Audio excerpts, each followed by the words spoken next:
Hello? Hello, Jughead. This is Archie. Come over right away. It's a matter of life or death. Oh, relax, Archie. Attention, all true believers. Marvel Comics is on the air. A friend of the unfortunate, enemy of criminals. In reality, Dan Garrett, a rookie patrolman, loved by everyone but suspected by none of being the Blue Beetle. Boys and girls, your attention, please. Presenting a new exciting radio program featuring the thrilling adventures of an amazing and incredible personality. Faster than an airplane, more powerful than a locomotive, impervious to bullets. Up in the sky, look! It's a bird, it's a plane, it's Superman! 10, 9, 8, 7, 6, 5, 4, 3, 2, 1. Hey everyone, you are watching the Geek Chat on The Experience. I just want to remind everyone, we're here to have fun. We are an opinion show. We just give you our two little geeks what we think of things, and in no way reflects the views of The Experience. And if you're enjoying a book, just say screw you guys. I'm liking it because we're just like everyone else. So we've got a good show for you tonight, some Daredevils, some new number ones, and yes, Des was reading Absolute Martian Manhunter. So stay tuned. Let's roll those credits and get this show started.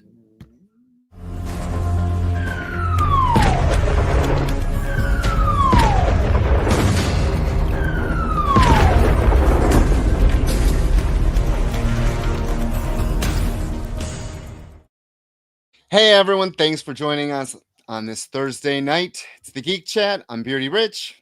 And I'm Little Black Beardy Dez. Little Black Beardy Dez. And we've been doing this now for a while. So a while. And but just say that because we don't want to say how old we are. Just so a while.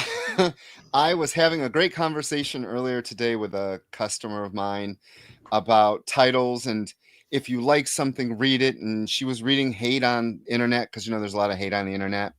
And it got me thinking, I don't actively hate comic books. I love comic books.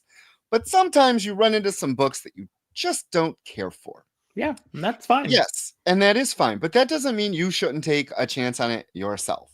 I just wanted to put that out there. Yeah, just to piggyback on what you were saying, well, everyone has an opinion. They're all like poop shoots. They all have one and they all stink. So, just come in here, listen to us ramble on, and we love you for doing it. I mean, that's the main thing. We love you for being here. We love you for hanging out.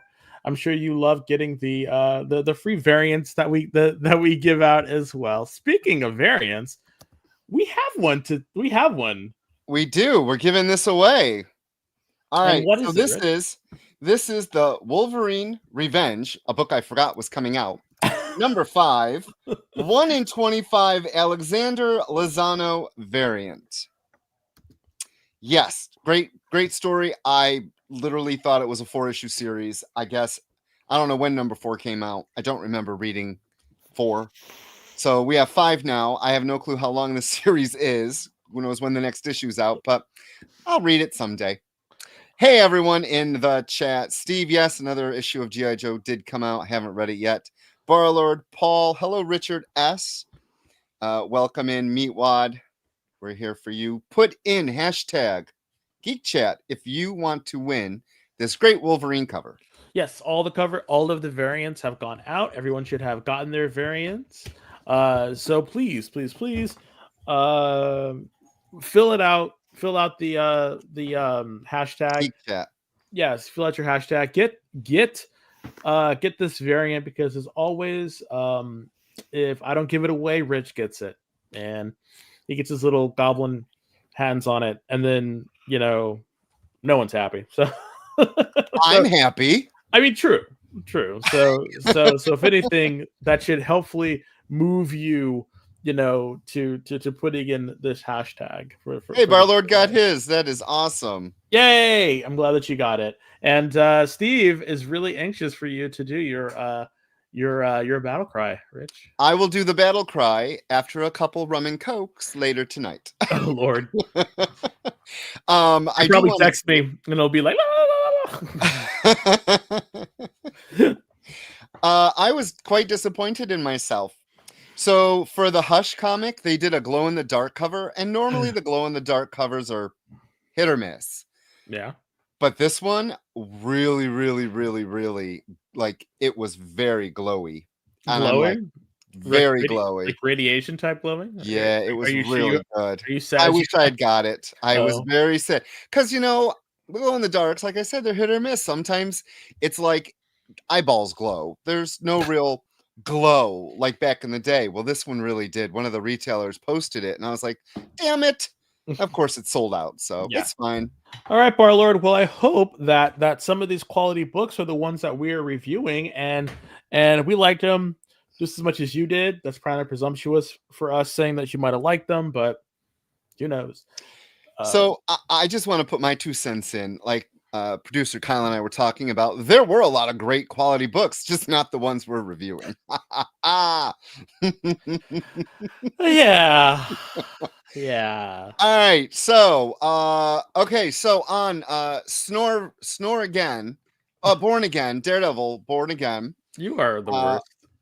Yes. Well, I was actually awake in episode 6. Let me pull because there was actually action, and it was the oh my god, something happened. It was the quick edits and the actual kakung and slang and caca that yeah, the noise kept me up. Yeah.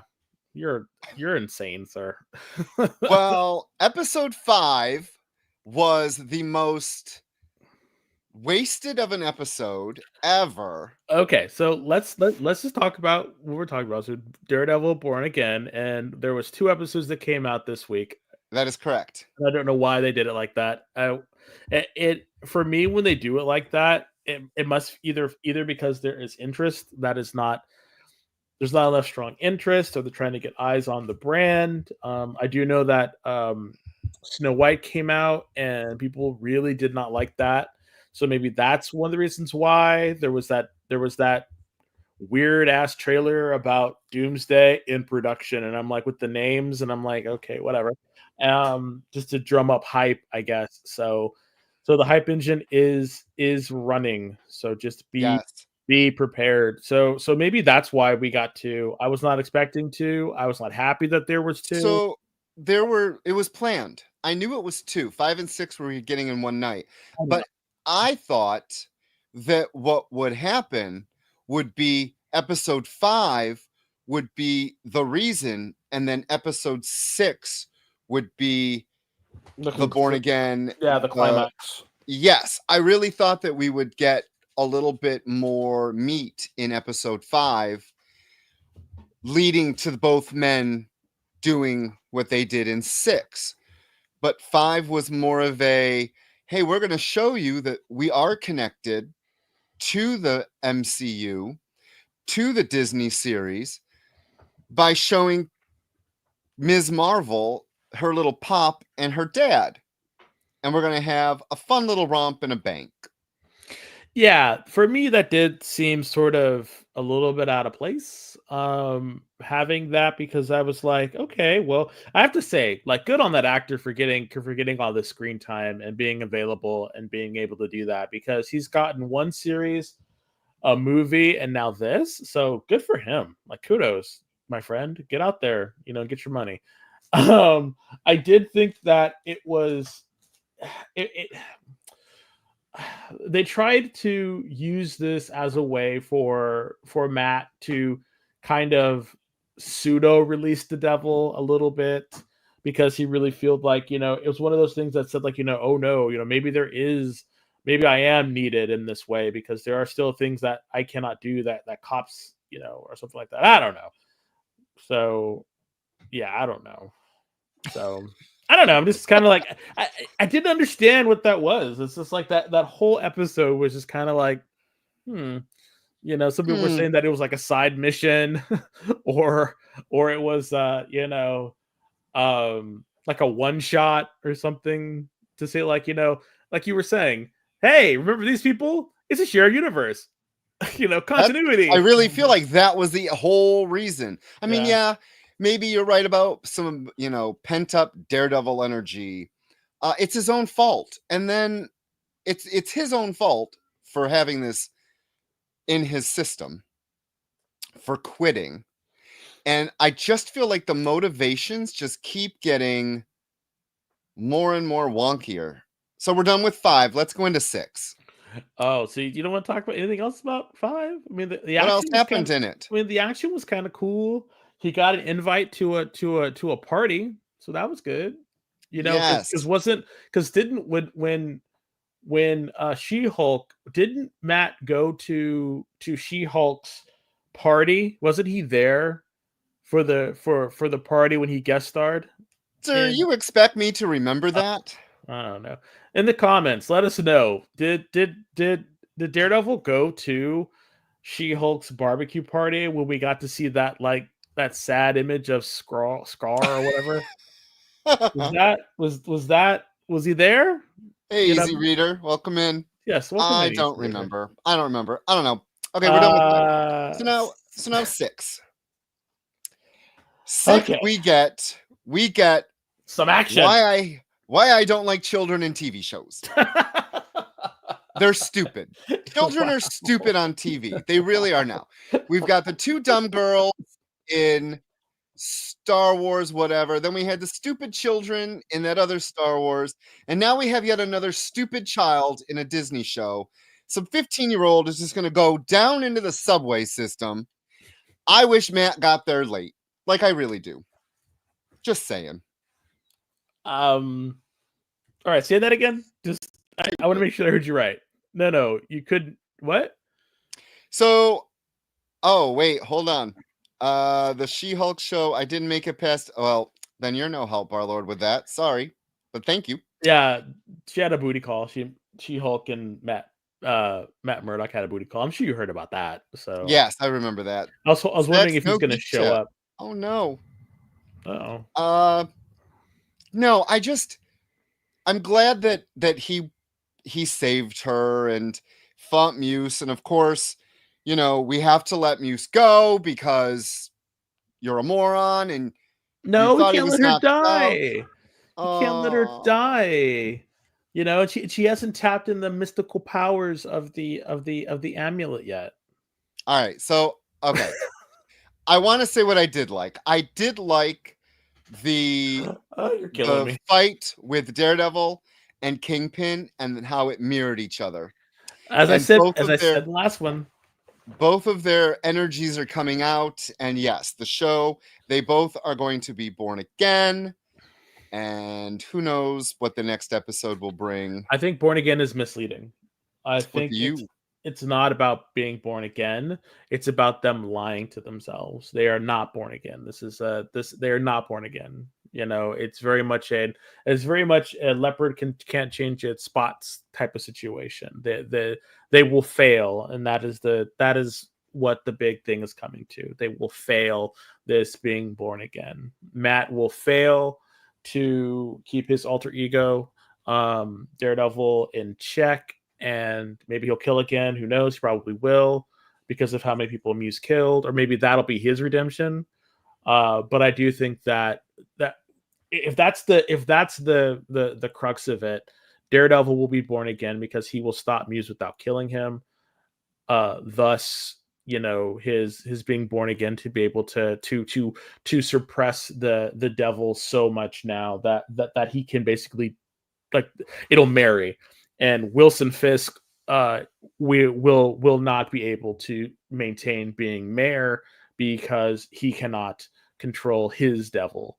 As we got to see. I mean, it just seems like that is the way that they are going, because, like I said before, this series is very rote. It's very by the numbers, and I don't know about you, but I tune in because, number one, I think Charlie Cox is a good actor. Like, I like seeing him as Daredevil. I think it works. He was a great casting, so good.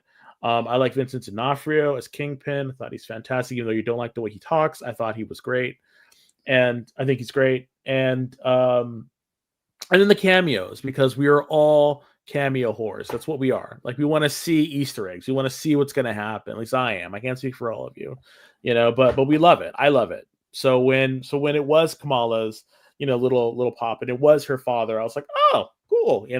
Then when you see little things that reference other things, like the swordsman was in the episode. I'm like, you remember him from Hawkeye?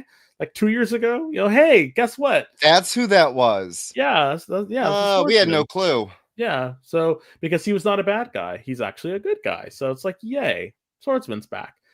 So again, it's like, yay. So I don't know. Do you think that Fisk killed the guy? No. This is all about him torturing the person. It's going to come to light. Again, that's probably one of the things that's going to have to happen. He got the dirty cops together to make a strike force for vigilantes. That's going to come to light.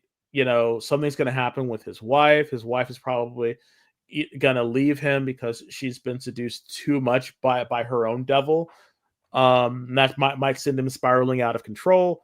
There's just one of these things is going to happen as a catalyst for the Kingpin going off the rails. That's what's going to happen. Like it's and for the most part, I'm okay with the ride because I like these characters. I like seeing them. I do think the action is some of the best like superhero street fighting we've had in a very long time. And I did enjoy episode 6. Episode 6 was actually pretty good. I really liked the dinner party. Yeah, actual movement. That's why.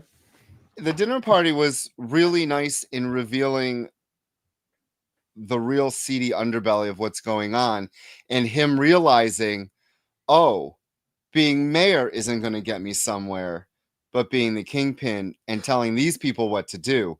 I liked that. See? That I thought was really smart writing, but he needed that aha moment that has shown up in the last couple episodes, but not so much in his head where he's like, oh. Okay, I have a good that's a good question then. In how Kingpin has been depicted currently within the last 5 episodes coming in, do you think that he was earnest in or how it was written? Do you think his character was earnest in his want to be mayor and to fix things, or was it always just a mask or a mask, for him to amass more power? Because the Kingpin's modus operandi is gaining power. That's what he wants. Do you think that he was, I don't want to say naive, but do you think that he was being earnest in wanting to really help people, or was this just another power play? And this aha moment was him realizing that I can do more by being the Kingpin than I can being mayor. I do, because after Echo, I feel like him being an Echo and what he tried to do, because I do believe he actually did care for her in his own twisted way.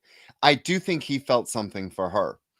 And they made it a point of saying that you've been in therapy, or you've been healing for this time. Mm-hmm. I do actually think there was a piece of him, because a piece of him could care for another person.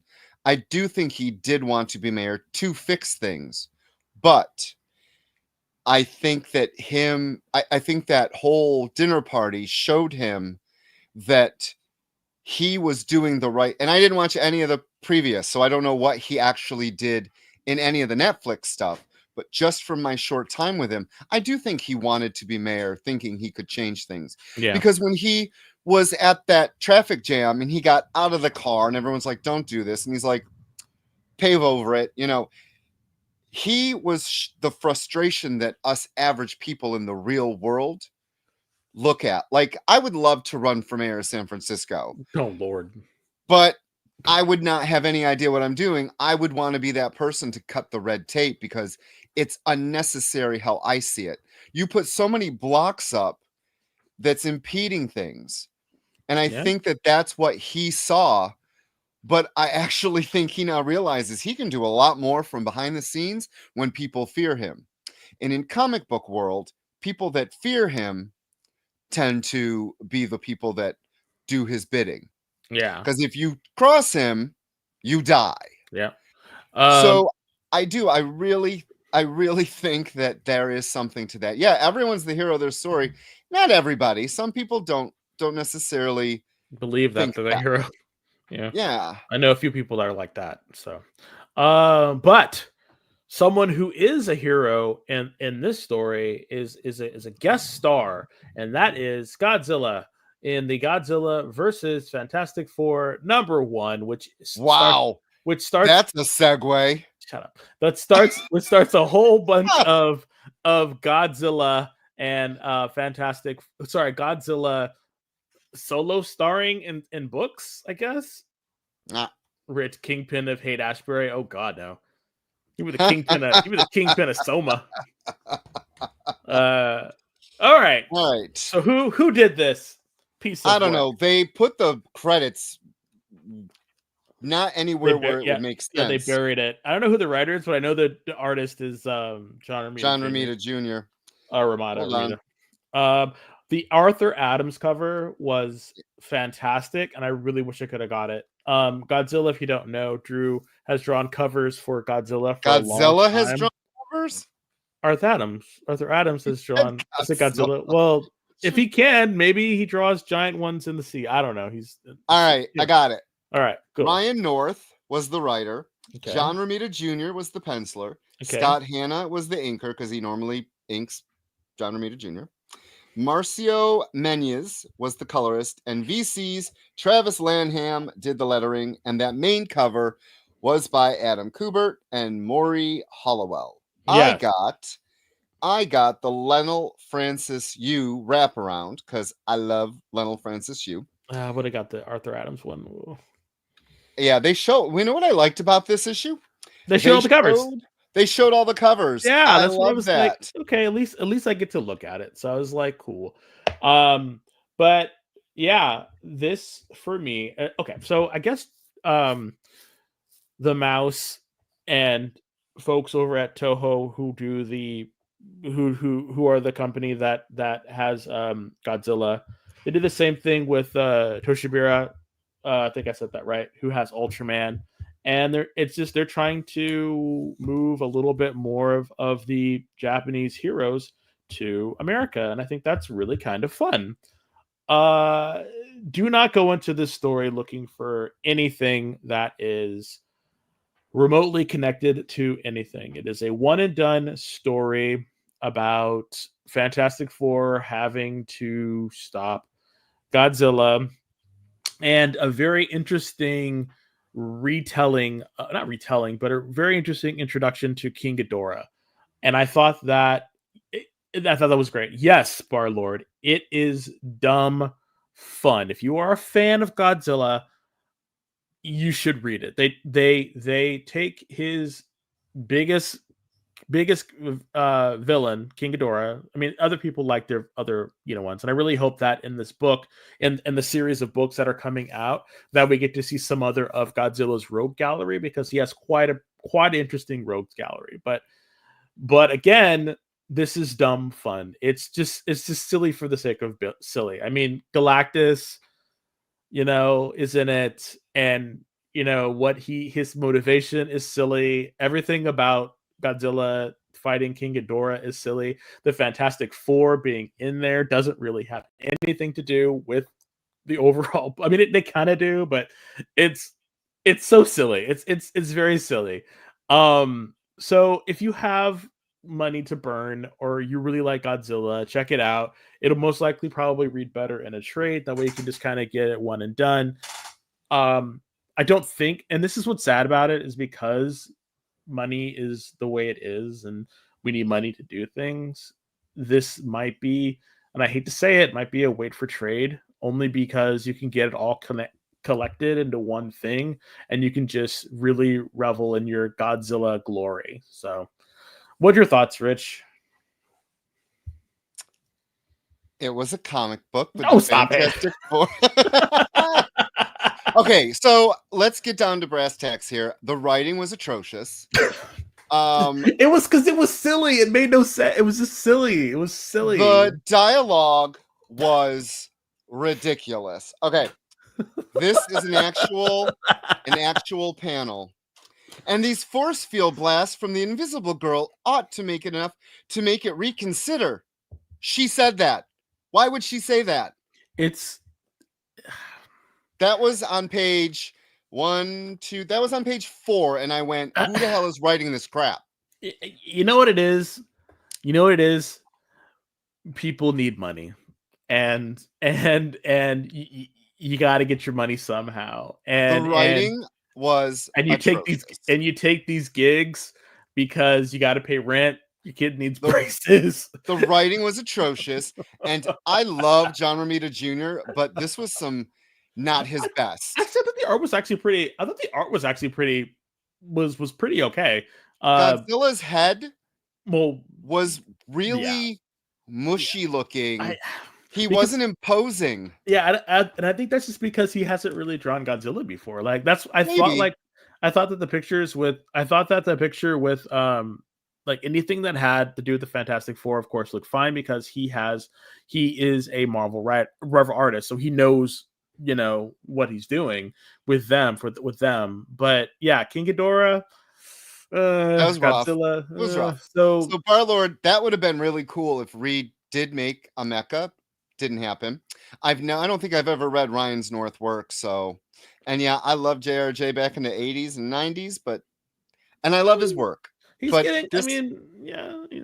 If you enjoy Godzilla, pick this book up. This book was not for me. Or again, wait for the trade. Again, this is sort of like when we were talking about the what if stories. I mean, they're just dumb fun. You could actually give this to your kid. It would be fine. There's nothing. Oh yeah, that's totally. There's nothing horrible in this. So it is pretty much all ages. Do you want to take the break and then do the last 3 books? Yes. Or do you want to? No. Let's take a break. Let's take a break. Producer Kyle's got bills to pay, so so we want to make sure that we do that. We do that. So we'll be right back after these, commercial breaks. See you in a minute.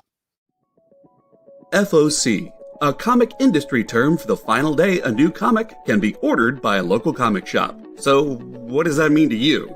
Well, it's your last chance to order a new comic book from your local comic shop. Order up! The FOC show will go over every book that's about to be cut off every Friday afternoon. I'm going to highlight some of the stuff that I think is really worth paying attention to, so that you can put in an order at your LCS for as many copies or as many variant covers as you want. Sometimes the store needs to know to up their orders. Never miss out on a popular comic again. Order up, part of the experience.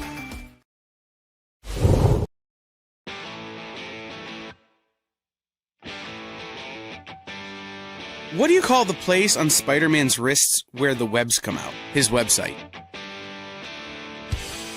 I hate myself for writing that joke, but you'd make me feel so much better if you just visited our website. We have links to our merch, new release lists, all the show info, and so much more. TheEXPLive.com.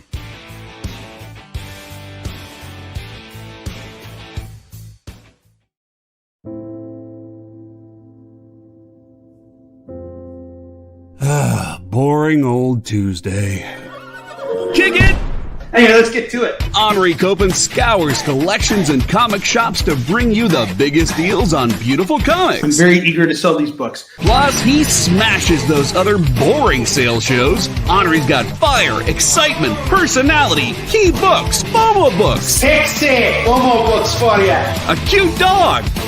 Weird accents. 69, bro! A wheel of skid bark? They do wheel spins at the end of every show. You'll laugh, you'll cry, you'll score huge bargains. That is Hakutua magic right there, all right? Kicking it with Henri. Tuesday nights, part of the experience.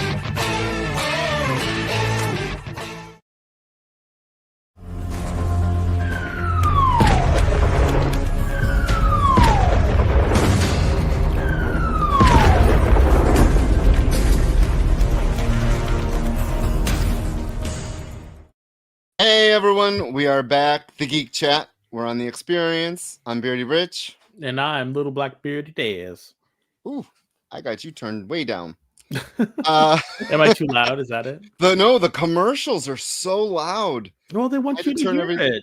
I know, I did. A lot of people go to the bathroom and they get snacks and stuff like that, so they want to be able to hear them. Come on, makes sense. All right, so we have a giveaway today. It's a 1 in 25 by that guy. Alexander Lozano. Wolverine Revenge number 5. Mm-hmm. Type in hashtag Geek Chat to win. Yeah. I just want to show something real quick that Marvel did this week that I think is hysterical. Coog brought it up to me. You're killing me. Kyle, can you do a close-up on this? So, that thing. Yeah. Okay, so this is Fantastic Four. The Doom has taken control of everything. And this is the main cover that was solicited.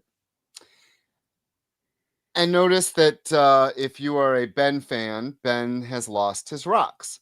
So they solicited a spoiler cover. Okay, spoiler cover. We're not supposed to know what happens. The spoiler cover is basically Ben losing his rocks. We couldn't see this variant. We ordered it sight unseen. Yet the main cover is the spoiler as well. So we were kind of fooled into buying this cover when they did this cover. Interesting. Just a little. Oh, you could make me smaller again. Thank you. I just thought it was quite interesting that they. Oh Jesus. Your head is so big. It's now. All right, guys. So next up. Yeah, that's not all for you. That's not all your beard. That's just your chin, right? Is that what? Yes, that is what I'm saying. That is absolutely true. So our next book up, and everyone, if you're looking, he is running and he's almost fallen off. Yeah, he wears his underwear underneath. That is the other weird thing that I boxes. found. No, they're not. All the stuff fell off of him and he was left in his boxers. Come on. Oh, is that it? All right. Okay, next book up. X Manhunt Omega. Writers Mariwa Aodell and Gal Simone. Artist Gleb Melkanov, Frederica Manson, and Enid Balam. Color artist was Brian Reber, and the letter on this was VC's Travis Lanham, and that cover was by Gleb Melkanov and Maury Hollowell. And I got the Phil Noto. I mean, I got the regular cover too because I wanted to read it. Much like Ryan North writing that Fantastic Four book, I don't think, and I love Gail Simone, do not get me wrong, I think the both writers of this have zero idea of how any of these characters' voices, how they talk, who they are. This was a rough book for me, and I have loved the X-Men for many, many, many, many years, but things happen in this book that basically make no sense if you've been reading the X-Men for more than, what month are we up to? 8 months, 9 months of this post Krakoa. Barlord, he said, I heard this was a backdoor into Imperial. Huh. Are we doing spoilers?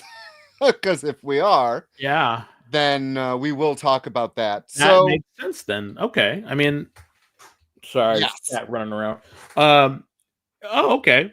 Because I honestly, to tell the God's honest truth, all I ever saw was just an image for Imperial, so I have no idea. I have been not thinking about it, so I have no idea what's coming. I know it's Hickman's new thing. Yes, and I love that it has to do with the not cosmic. It has to do with the space.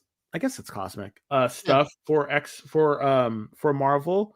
So I'm kind of excited for that because the last one that I really had a lot of fun with was the whole DNA run with Guardians of the Galaxy and the whole thing with the Nihilists and all that stuff. Yeah, the Annihilation. All that stuff was fantastic. So if we're getting some more cosmic heroes, then I'm all for it. So you were saying, Rich?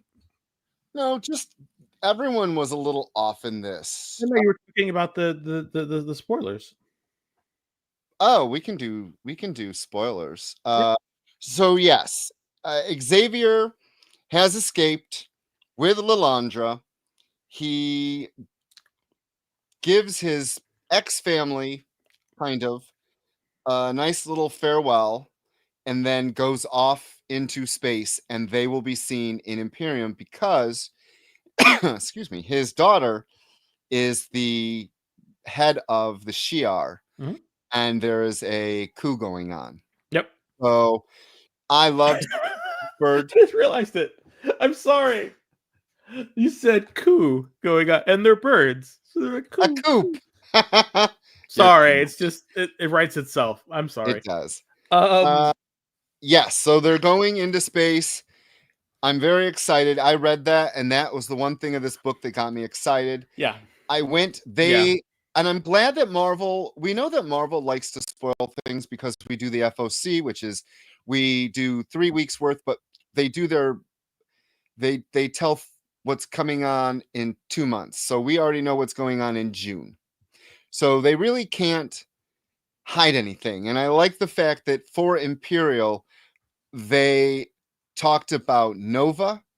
They talked about everything but Xavier and Lilandra, not to spoil this. And I got to give them some credit. I'm a genius. No one's ever said that before. Thank you.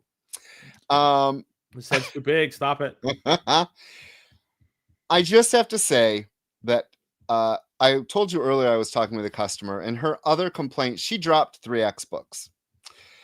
And she dropped 3 X books because their voices are not they're not the same voices. And it seems the editorial and Tom Brevoort really just wants the Krakoa age gone. And with this, another thing she was upset with, they're always arguing. Every book, everyone fights with each other. Uncanny has fought with Scott's team. The books are just not giving anything new. And if it is new, because she even mentioned a lot of retreads, exactly what I've been saying. And I am very interested in a lot of older X readers, how they're feeling about some of these books. And I feel like what they tried to do with this crossover, if this crossover was trying to get you to try new books, well, you put it in 2 books that are being canceled, and then 1 book didn't even address it. So what was the purpose? Was the purpose to get Xavier and Lilandra into space? Because you said it last week. I think having a 4-issue miniseries of fleshing out Xavier and what he's doing and the motivations and what he plans on doing. Like, I think that would have been a better story than having it go through some X books whose storylines are already going on. So for me, this was a huge miss of a crossover. It didn't get new eyes on new books, which should be the whole purpose Marvel should be going for. Hey, this is in Storm number whatever. This is what's going on in Storm. Well, do you want to stick around? Yeah. So I don't know. For me, blah. And yes, it's all about sales. I have a question for you. When this was, I know you do the FOCs and the solicits a long time ago. Were the books already canceled before people knew that this Manhunt event was going through? So the X office knew because they knew that 10 was going to be it for NYX and X-Force. So yeah, I think they knew. Yeah. I think the writers knew as well. Okay, so it's just they had to have. It was just a money grab then to get more people to buy these. And I hate to say that. I really hate to say that, but it really feels like putting it in books that they know were going to end. And they knew that people will buy stuff that's connected at a story. I don't know. And that's the same as putting it in Exceptional with 1 page, and their story got to continue on through. They weren't. Wow. Yeah. And I think So they're written so far in advance. Maybe they didn't know. I don't know. I honestly don't know. That would be something to ask one of the writers. Yeah. But if they're going to tell you the truth, I don't know. Wow, Barlord coming in hot. X-Men is a grift right now. I mean, it depends on what you're going in for. Because like I said, for whatever dumb reason, I really like X Factor and I like X Force, and I think it's just because of the teams and what's going on with them, you know. But other than that, I really haven't all that been like super like, you know, oh, X-Men top of the pile, got to read it, you know. I haven't really been there with it. And that's a sad statement from someone who's enjoyed the X-Men. Yeah, because it really isn't. Okay, next book up. Unless you have any other. Do you want to say anything else about Manhunt? No, you know it's funny that you literally said everything that I kind of had. It was just a meh book, and the best thing to come out of it was seeing, you know, Charles and his boo, you know, head for space.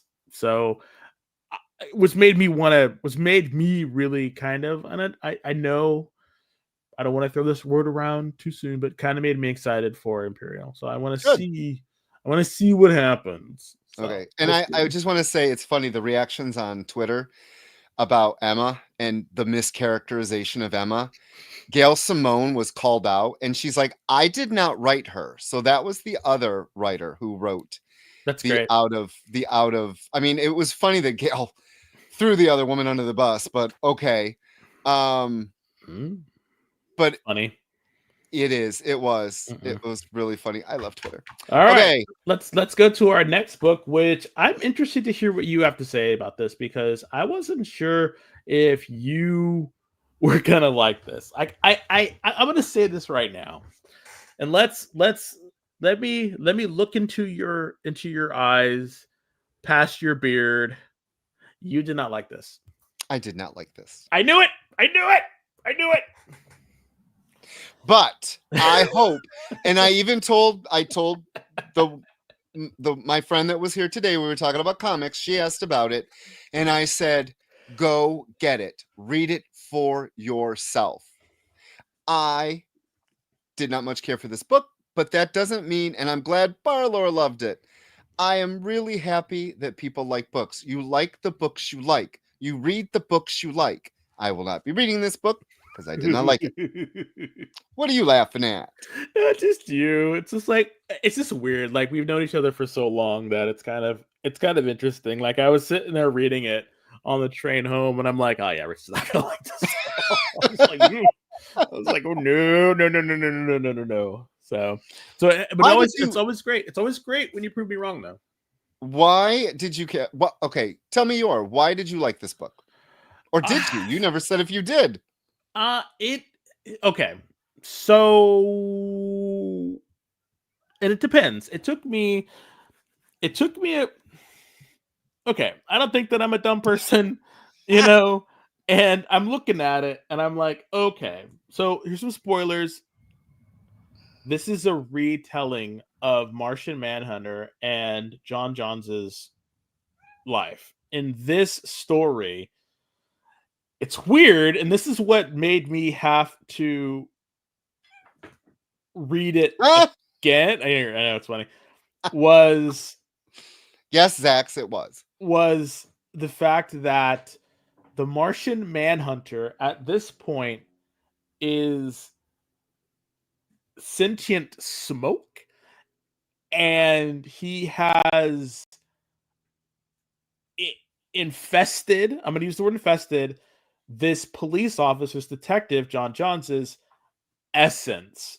And so how he reads people's minds is their minds come out as smoke, and the detective Johns is trying to understand what is happening to him as he shares his body with this animated, with this smoke that is the Martian Manhunter. And I don't know if this means that Martian Manhunter will have a physical body, if he can manifest himself, if he can shape change, or what. This was just the introduction of what was going on. And at this point, to be completely honest, how they left it at the end, the whole scene might have taken place in his mind because of how they left it and what was going on, and him being in this sort of dream state after the explosion. So yeah, and you need the physical book because the last page has a, I'm not going to say gimmick, but it's a gimmick. And when you look at that's why I was looking at the page at the end, because at the end you have to hold it up to the light or something, because it was kind of cool how they did it. I hadn't seen that in a very long time. It was almost like one of those mad fold things, but you have to look because it really kind of ties the whole thing together. So Steve says, so other people's minds are readable thought clouds? No. No, that would be easy. No, they are projected as color clouds that Johns has to literally inhale into his body. It's almost like he's inhaling the thoughts into his mind, into his body. And that's the visual representation that we are getting about how the Martian Manhunter reads minds. And he thinks he's going crazy because he is hearing Martian Manhunter's thoughts in his own, and he's seeing people's thoughts come out of them like clouds. And so it was kind of it was thought provoking. It was an interesting way to do it. The art is very psychedelic. That's the word I was looking for earlier when I was thinking about it. It's very psychedelic. It's almost cartoony, but the forms are very solid, and that's because when you have something when you have an art style that looks good, and you can still use it to be abstract and abstract, and it looks more like it almost kind of reads like a psychedelic 70s comic. And I think that's what they were going for with it. So for me, it piqued my interest. I probably will be picking up number 2. And I believe that what I just described is some of the reasons why Rich did not like it. So I just want to say Dennis Camp was the writer of this. I don't have the physical book, so I don't know who wrote what. But I know he wrote this, and he wrote that assorted crisis events that I rather enjoyed from a couple weeks ago. Well, I'll give you the update. Keep talking. So yes, I want to say Barlord. Yeah, it was so well received. It went from a miniseries to now 12 issues, and like he said, there could be more. And Dennis Camp has said that there will be no fill-in artists. It will be him and the artist. Xavier Rodriguez, yes, was the artist. The letterer was Hassan Atsmain Ihao. Cover by Xavier Rodriguez is this cover, and there was a bunch of variant covers. So he did his own colors as well for this book. So he did everything except for the letters, and yeah, it's quite an interesting read, and it's quite an interesting book. And if you like that stuff, check it out. I think Barlord's saying that has a 60s Doctor Strange vibe from it. I think that's a really good assessment. It really looks like those classic, underground vintage comics that people really liked. So yeah, I rather enjoyed it. And I'm glad you did. Yeah. One thing that I didn't really enjoy, and I thought that this was, and I'm really kind of sad to say this, is Batman number 158, Hush 2, Electric Boogaloo. Now, if you want to talk about cash grab, there you go. All right. That is exactly my thoughts on this book.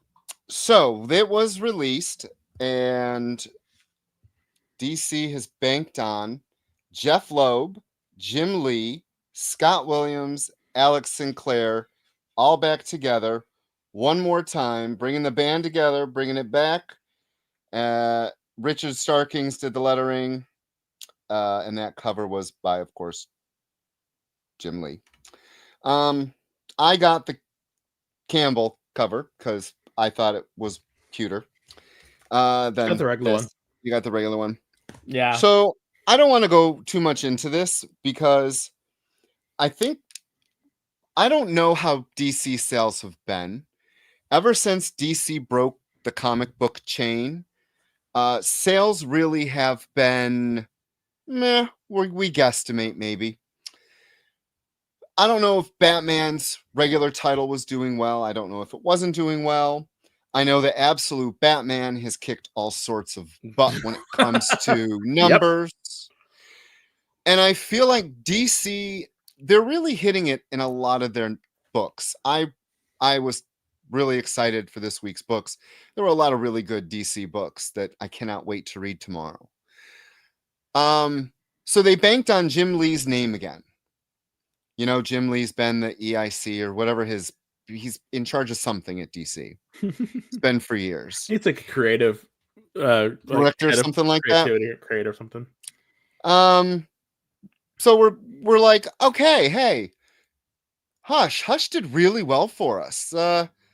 Let's do Hush too. And everyone's like, okay, let's do it. Oh, we need to come up with some new characters. Okay, let's call one Silence. I really think that Jim Lee's art on this, the paneling was weird. Some of the panels were off. Some of the panels were gorgeous. I mean, it's Jim Lee. I've been reading Jim Lee since the 90s. His art is solid. He's a solid artist. I saw nothing new or fresh in this book at all. I think that's the main thing. You found that to be too? No. I think you hit the nail right on the head. There's nothing fresh in this. It was all retreads. I really hope, like Kenneth, I really hope that they allow. I really hope that something more comes of this. I just wasn't impressed in the first issue. Everything that happened, seemed just so like, I don't know. It just, there was no excitement to it, and maybe it's just because I'm older. Maybe it's just because I know Jim Lee's first Hush, Very well. I remember every month that came out, that was top of the pile. And it just seemed like it just seems like this is talk about an unnecessary book that is just to like spike sales. Like it just, like I would have loved it if they did something better instead of going back to the well this way. And especially if you're going to have Jim Lee's return to comics, why did it have to be this? Why did it have to be this? And then on top of everything, like the first thing you have in it is the Joker. And it's like, and then you see Talia, then you see, it's just like, I don't know. It just all, I don't want to say that it was boring, but it was kind of boring. I don't want to say it, but I'm going to say it. It was because like, I don't want, as Richard said multiple times on this show, I don't want to yuck anyone's yum, but I really feel that for this, I'm gonna wait until the trade. 100% wait till the trade. Especially you're gonna wait until the trade and then go to Comic-Con and buy a half off. Probably. I mean, that's I probably know what's gonna happen. That's probably what's gonna happen. 100%. Like you're right on the money. Like we know each other so well. It's scary. And I just wish in my heart of hearts that Jim Lee had have done something else. Did something else, something new, something fresh. Yeah. And okay, everyone. So again, I really hope you enjoy this. Yeah, but as I think Rich is, he's getting hungry. I know you can smell Cook's cooking in the kitchen, so I know he's probably hungry. So no, I was gonna say Paul just said that Alfred and Batman the Animated Series passed. He was Clive Revel, passed away at 94. And yes, he is one of the voices. Much like when I read the X-Men, I hear the X-Men, and that's sad. Well, R.I.P. to him. Yes. Wolverine #5, Revenge. Let's do this. Get your hashtags in. Geek Chat. I want this book, so if no one wins it, it's mine. Alrighty, everybody. Roll that fine bean footage. Producer Kyle.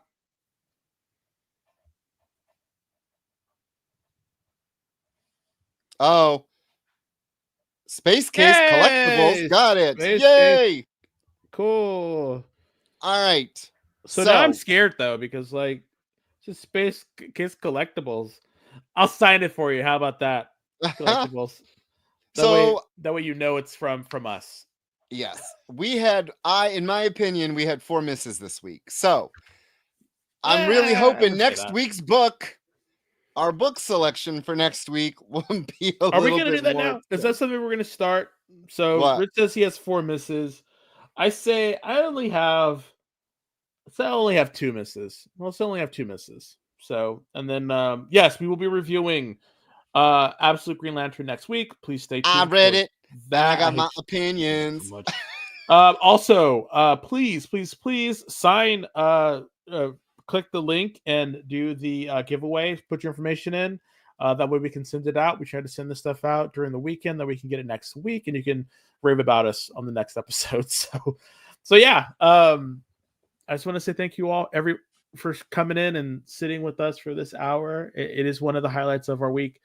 And we look forward to talking to you again next week. So producer Kyle, my friend, thank you so much for helping us with this platform. And you all have a great evening.